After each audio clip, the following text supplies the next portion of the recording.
ಚಿಕ್ಕಬಳ್ಳಾಪುರದಲ್ಲಿ ದುರಂತ. ಬಟ್ಟೆ ಅಂಗಡಿಯ ಮೊದಲ ಮಹಡಿಯಿಂದ ಬಿದ್ದ ಬಾಲಕಿ.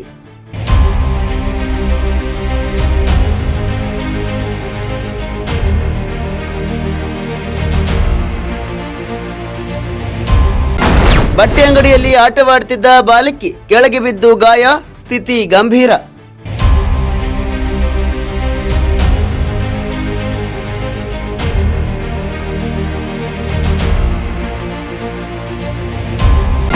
ಮೊದಲ ಮಹಡಿಯಿಂದ ಬಿದ್ದ 4 ವರ್ಷದ ಬಾಲಕಿ ಆಸ್ಪತ್ರೆಗೆ ದಾಖಲು.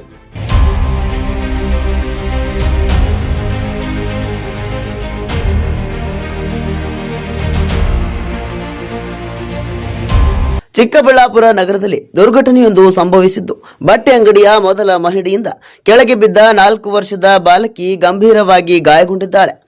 ನಗರದ ಪಿಳ್ಳಪ್ಪ ಕಾಂಪ್ಲೆಕ್ಸ್ನಲ್ಲಿರುವ ಬಟ್ಟೆ ಅಂಗಡಿಯಲ್ಲಿ ಪೋಷಕರು ಖರೀದಿಯಲ್ಲಿ ನಿರತರಾಗಿದ್ದ ವೇಳೆ ಅವರ ಪುತ್ರಿ ಗಗನ ಸಿಂಧು ಗ್ರಿಲ್ ಮೇಲೆ ಆಟವಾಡುತ್ತಿದ್ದಾಳೆ. ಈ ವೇಳೆ ಆಕಸ್ಮಿಕವಾಗಿ ಸಮತೋಲನವನ್ನು ಕಳೆದುಕೊಂಡು ಮೊದಲ ಮಹಡಿಯಿಂದ ಕೆಳಗೆ ಬಿದ್ದಿದ್ದಾಳೆ.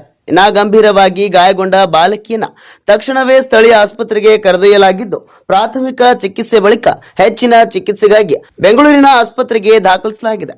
ಗಗನ ಸಿಂಧು ಚಿಕ್ಕಬಳ್ಳಾಪುರ ತಾಲೂಕಿನ ಗೊಲ್ಲರದೊಡ್ಡಿ ಗ್ರಾಮದ ನಾರಾಯಣಸ್ವಾಮಿ ಮತ್ತು ಮಧು ದಂಪತಿಯ ಪುತ್ರಿಯಾಗಿದ್ದು, ಮಗುವಿನ ಆರೋಗ್ಯ ಸ್ಥಿತಿ ಗಂಭೀರವಾಗಿದೆ ಎಂದು ಮೂಲಗಳು ತಿಳಿಸಿವೆ.